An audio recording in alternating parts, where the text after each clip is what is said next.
Hello， 宝子们，如何提高口语的视频来了。我们都知道，学习一门语言有基本的听说读写几大板块。UP 主学了6门外语，每一门外语会因为不一样的学习目的，练习的侧重点不一样。比如说，我的英语、德语、法语需要全方位学习，但是阿语目的是做调研和访谈，土耳其语和波斯语目的是旅行和交流，所以这几门语言会更注重口语。我认为自己是偏口语型选手，在安排学习计划过程中，听力和口语的练习比重相对比较高。我的经验可以给大家一些参考，就是大家可以根据学习这门语言的目的，侧重分配不同的板块的学习。今天这个视频 UP 主根据自己的经验为大家整理了一系列有效的提升口语的练习，目的是给到大家一个工具包，一个大法。可以这样说吗？大家可以去尝试并选择自己喜欢的练习，并加入到日常的学习计划中。如果你觉得这个视频有用，请给我1键3连。首先，在学习一门语言的最初期，学习发音是最重要的。大家可以通过看音频或者说语言学习软件进行练习，但是有几个点需要特别注意。从一开始就要建立自己的难音列表，注意那些在你的母语或者你知道的其他语言中不存在的发音，试着找出所有你难以发音的音节。你很有可能一开始即使练习了很多遍也没有办法掌握，比如针对我们汉语母语者很难发的喉音或者一系列的舌音。但是不要着急，也不要认为说 OK 你需要在学会这些发音的情况下才能继续往下学。很多发音是在学习的过程中随着听说读写的频率而慢慢完善的。基于这个列表，在你的学习过程中循序渐进地加入带有这个发音的单词或者句子，然后这个列表需要时不时的拿出来练习，可能等你到了中级水平还需要拿出来反复练习。如果有和母语者接触的机会，甚至可以让对方针对这个列表给你纠音。我在学阿拉伯语初期，几个喉音非常的难发，比如说哈哈哈，对我们中国人来说都是哈啊，但是如果把这几个音发错，意思就会完全说错。所以当时我就做了自己的难音列表，然后我有时间就会去搜索很多 YouTube 的视频，看怎么教学，怎么发这几个音。比如说哈这个音怎么发。现在大家想象一下，天气很热，然后给你来了瓶冰镇可乐，你喝了之后发出来的声音啊，就是哈的这个发音的位置，所以要聚焦难点，然后逐个攻破。然后在学习课文的过程中，我会标注所有带有这3个发音的单词，我会重点听带有这几个发音的单词。谷歌翻译或者说多语词典 Reversal 上面的发音都不错，大家可以去看一下。英语的话，欧陆词典就不错，小语种系列的词典都非常不错。从音，现在咱们说到词，学了基本的因素，有了自己的难音列表，我们在背单词的过程中，重点要把单词读出来，训练嘴部的肌肉。abhängen， 千万别想着 OK 今天你学了一个新单词，明天就会用啊。有同学问说，为什么在听说的过程中总忍不住在脑子里自动翻译？因为重复的不够多。不要觉得说自己背几次这个单词就会了，这里的重复包括听说读写。大家想象一下，小孩子是怎么学语言的？你们以为说 OK 小孩子不用学语言，小孩子学语言是自然而然的。想象一个小孩子在一门语言下的沉浸程度，同一个单词同一句话每天要听多少遍，要说多少遍，要被纠正多少遍，在家里、学校里、路上和朋友之间等等等等。所以说这个自动翻译的问题解决方法非常简单且粗暴，听力磨耳朵，口语就是在不同的场景下重复，直到形成肌肉记忆。所以大家在刷单词的过程中尽量读出来啊！背单词的软件一定要带音频，即使你在外面不方便，即使不出声，也尽量动动嘴皮子。如果你是初学者并开始学一些简单的句子，也可以用这个方法去磨。国内的一些 AI 学英语的软件，比如说流利说，可以帮大家 AI 纠音，挺不错的。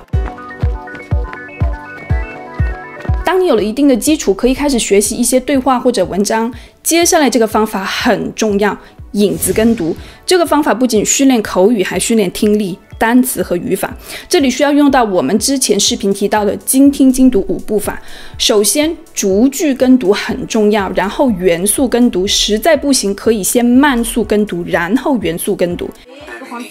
باشه پس بذار برم یکم خوراکی بیارم ببین به این موزیک زیبا توجه کنید اسم این موزیک هست شاگرد اول با صدای شهرام شباس. When it's too fast, you can just change the speed. Okay. I'm gonna slow down. کلی گریه کرد تا خوابید. ببخشید. صداشو کم میکنه.小技巧，在逐句跟读过程中标注自己易读错的单词，并开始建立自己的措辞本，和南音列表是一个概念啊。这个措辞本在你整个学习语言的过程中都很重要，特别是英语，我们多多少少有些英语的基础，但是因为缺乏练习，有的单词就是没有自信准确发音，然后就没有办法自信地说出来，那就在影子跟读的过程中标出这些单词，配上音标，逐个攻破。读得越烂熟，下次在说的过程中对自己的发音越有自信，对话也就越流畅。和大家分享个我学英语的故事，我很喜欢的一个 BBC 播客栏目莱斯讲座里面，我最喜欢的讲座之一法律和政治的衰落。我个人对这个话题非常感兴趣，很喜欢主讲人的声音和他说话的方式，单纯听他的讲座就是很享受的一件事情。 An elaborate system of administrative law, largely created by judges since the 1960s. 他这个讲座一共有5集，每集1个小时，内容比较难，适合就是高阶的学习者。好处是 BBC 官网上配有文本，而且挺长的。我把这些文本打印出来，用了将近3个月的时间，用5步法做了影子跟读。我的方法是我每天早上如果有时间就练习30分钟，甚至1个小时跟读几个段落；没有时间就跟读1个段落，有时候没有时间只读15分钟，学2-3个单词就匆匆跑去学校上课。最重要的是养成每天早上都做这个跟读练习的习惯，重点不是一次做的量，我不喜欢读太多，因为没有太多时间也会消化不来，而是重在增加频率和连续性，保证每天多多少少能接触到这门语言，保持语感。我一般在跟读完成后会把标注的措辞再反复读几遍。当我跟读完整个播客系列，我自己还是感觉比较有成就感的，一方面把我塑料法式英语慢慢纠正了过来，而且学了很多新单词，另一方面我自己挺享受这个内容的，也学了很多知识，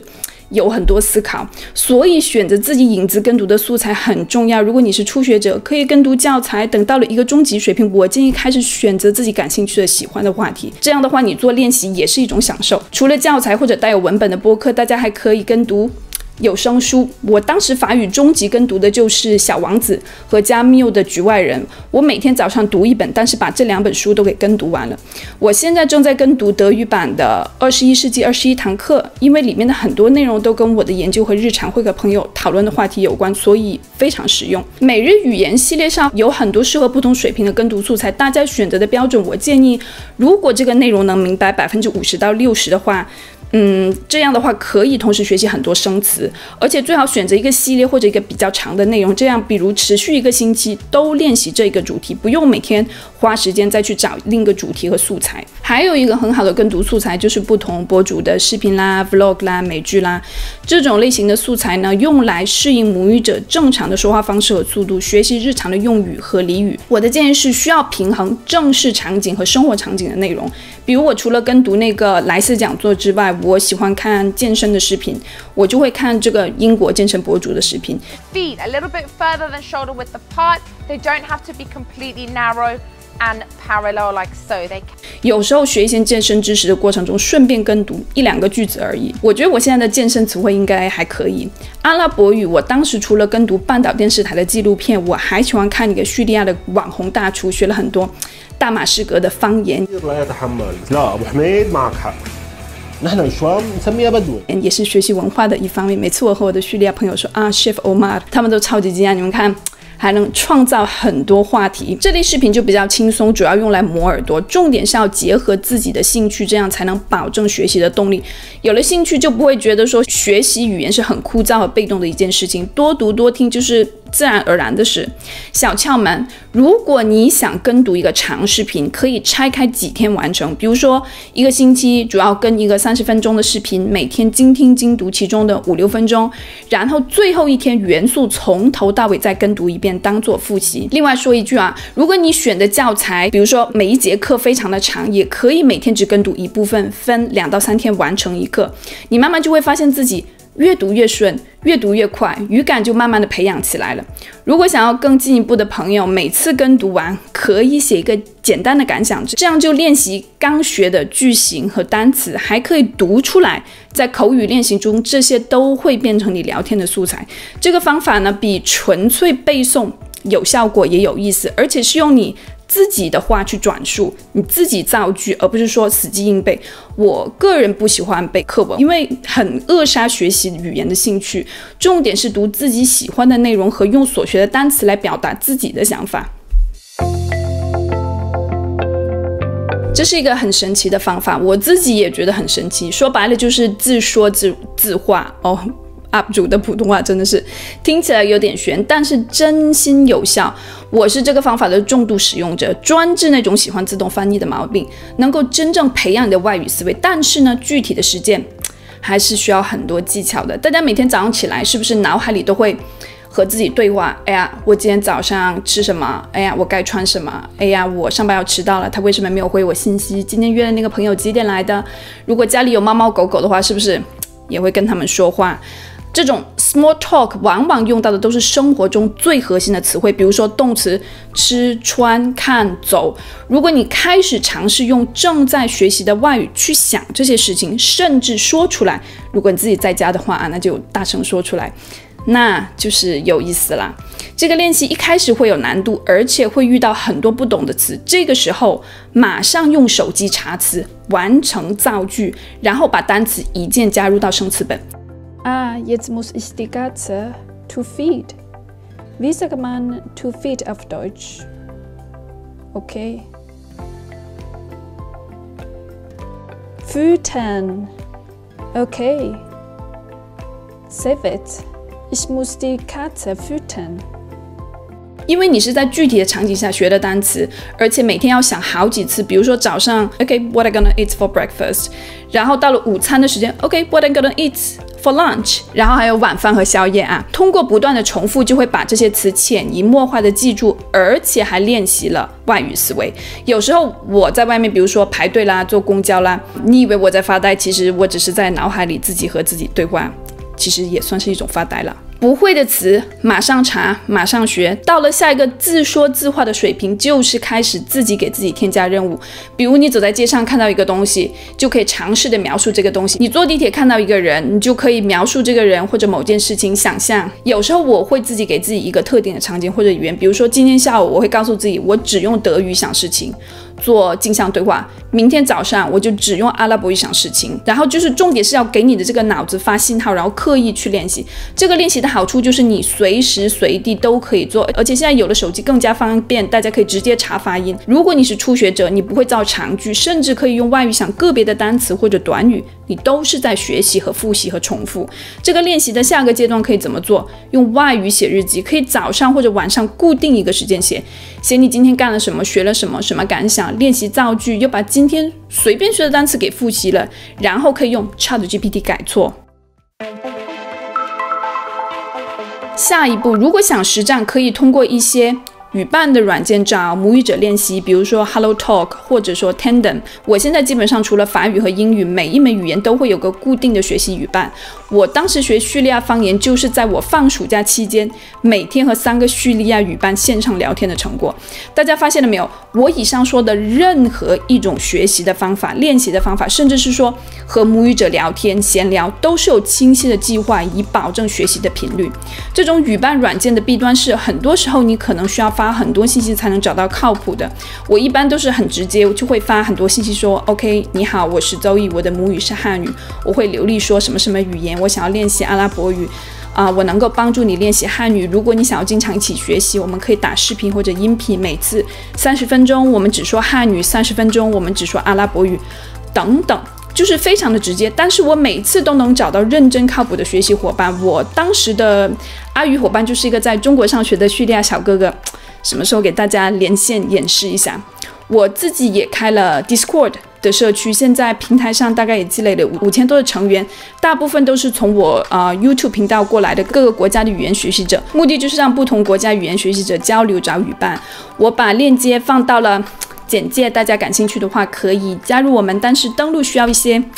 门槛和技术。大家一定听过这种说法，口语提升需要语言环境，没有语言环境你是不可能学这门语言的。如果我在说这门语言的国家生活过，我自然而然就会说得很流利啦。这里要给大家辟个谣，事实并非如此。UP 主在不同的国家生活过，遇到很多外国人，即使在这个国家生活了很多年，还是没有办法说当地的语言，因为这取决于这个人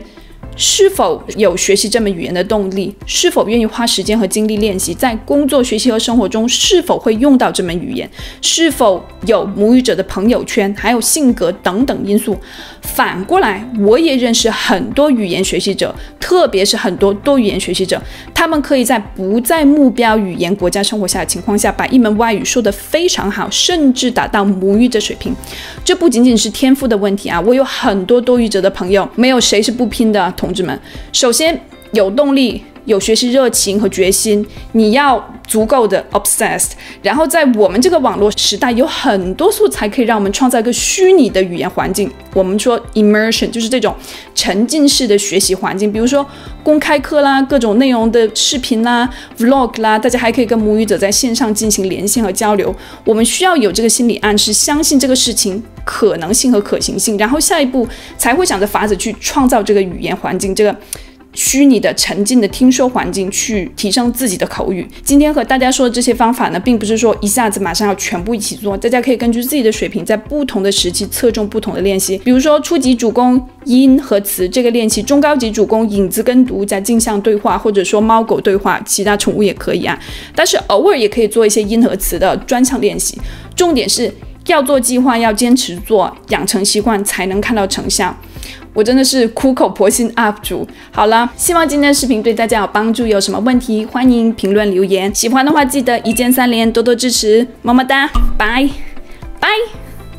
我自己也觉得很神奇，说白了就是自说自到了下一个这个好难啊，到了下一个自说自话的水平就是